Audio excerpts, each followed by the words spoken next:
సమాజన స్థాపనే ధ్యేయంగా ప్రముఖ సంఘ సంస్కర్త జ్యోతిరావు పూలే అలుపెరగని పోరాటం చేశారని ఏలూరు ఎమ్మెల్యే బడేటి చంటి కొనియాడారు.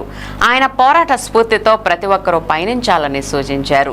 ఏలూరు జూట్ మిల్ సెంటర్లో జరిగిన జ్యోతిరావు పూలే వర్ధంతి కార్యక్రమంలో ముఖ్య అతిథిగా పాల్గొన్న MLA Chanti ZP chairperson Ganta Padmasri, RTC Vijayawada zone 2 chairman Reddy Appalanaidu, రాష్ట్ర వడ్డీల సంక్షేమ అభివృద్ధి కార్పొరేషన్ చైర్పర్సన్ ఘంటసాల వెంకటలక్ష్మితో కలిసి జ్యోతిరావు పూలే, సావిత్రిబాయి పూలే దంపతుల విగ్రహాలకు పూలమాలలు వేసి ఘనంగా నివాళులర్పించారు. ఈ సందర్భంగా ఎమ్మెల్యే బడేటి చంటి మాట్లాడుతూ అన్ని రంగాల్లో బీసీలకు సమ ప్రాధాన్యత కల్పించాలనే లక్ష్యంతో జ్యోతిరావు పూలే చేసిన పోరాటాలు స్ఫూర్తిదాయకమని స్పష్టం చేశారు. ఆ పోరాట పటిమను ముందుకు తీసుకెళ్లే దిశగా ప్రతి ఒక్కరూ పునరంకితం కావాలని ఆయన పిలుపునిచ్చారు. కార్యక్రమంలో ఇడా చైర్మన్ పెద్దబోయిన శివప్రసాద్, కోఆప్షన్ సభ్యుల ఎస్ఎంఆర్ పెదబాబు, పలువురు బీసీ నాయకులు తదితరులు పాల్గొన్నారు.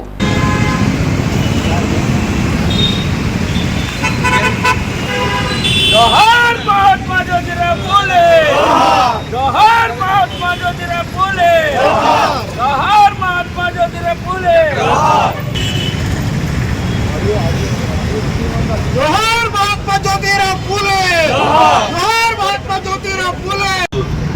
జ్యోతిరావు పూలే 136వ వర్ధంతి సందర్భంగా మరి ఆయనకి ఏలూరులో ఘన నివాళులు అర్పించడం జరిగింది. ఈ కార్యక్రమంలో కూటమి నాయకులు, అలాగే జెడ్పీ చైర్పర్సన్ గారు, వివిధ బీసీ సంఘాల నాయకులు, అలాగే నగర మేయర్ గారు అందరం కూడా పాల్గొనడం జరిగింది. ఏదైతే ఒక పోరాట స్ఫూర్తితో బీసీల పనులకి ఏదైతే సమాజంలో సమానత్వం కోసం ఏదైతే పోరాటం చేశారో దాన్ని దృష్టిలో పెట్టుకుని ఆయన స్ఫూర్తితో మరి బీసీలు ఈ రోజున సమాజంలో ఎంత ఎదుగుదల స్థితిలో ఉన్నారు అని అంటే ఆయనే స్ఫూర్తి. ఈరోజు ఆయనకి నివాళులు అర్పించుకోవడం జరిగింది. గత ఎన్నో రోజులుగా బీసీలని అణగార్చాలని ఎన్నో చేస్తూ ఉన్నారు. కానీ బీసీలు ఇప్పటికీ కూడా పోరాడుతూనే ఉన్నారు. అలాంటి బీసీలని పైకి తీసుకురావాలనే ఉద్దేశంతో ఆయన ఎన్నో పోరాటాలు చేశారు. పూలే గారు ప్రధానమైనటువంటి ఆయుధం విద్య ఒకటే. ఆ విద్యను తన భార్యకు నేర్పి భార్య ద్వారా ఈ సమాజంలో ఉన్నటువంటి భారతదేశంలో ఉన్నటువంటి మహిళలకి విస్తరింపజేసినటువంటి మహనీయులు జ్యోతిరావు పూలే, మహాత్మా జ్యోతిరావు పూలే. మరి ఏ రోజున కూడా ఏంటంటే ఎక్కడైతే ఆర్థిక అసమానతలు, వెనకబాటుతనం ఉందో దాన్ని అధిగమించే వైపుగా ఇది ప్రయాణం జరిగింది.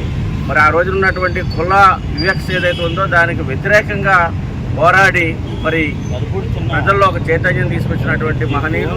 మరి వారిని స్మరించుకుంటూ ఈ రోజు వర్ధంతి కార్యక్రమంలో పాల్గొంటూ మా అందరి యొక్క అదృష్టంగా భావిస్తూ వారి యొక్క ఆశయాల్ని ఈరోజు ఈ కార్యక్రమాన్ని ఇచ్చేసినటువంటి స్థానిక శాసనసభ్యులు శెట్టి గారు, జిల్లా పరిషత్ చైర్మన్ గారు పద్మశ్రీ గారు, బడ్డీ కార్పొరేషన్ చైర్మన్ గంటసాల వెంకటలక్ష్మి గారు, ఆర్టీసీ చైర్మన్ రెడ్డి అప్పలనాయుడు గారు ఇచ్చేసిన బీసీ నాయకులందరికీ కూడా నమస్కారం తెలియజేస్తున్నామండి. మహాత్మా జ్యోతిరావు పూలే అంటే ఈ దేశంలో 70 కోట్ల మంది బీసీలు ఉన్నారు. మొత్తం 70 కోట్ల మంది బీసీలు ఈ రోజు కాస్తంత ప్యాంటు షర్ట్ చేసుకుని రోడ్డు మీదకి వచ్చి ఉద్యోగాలు చేసుకుని ఉద్యోగ, ఆర్థిక, రాజకీయ రంగాల్లో ఉన్నారంటే ప్రధానమైన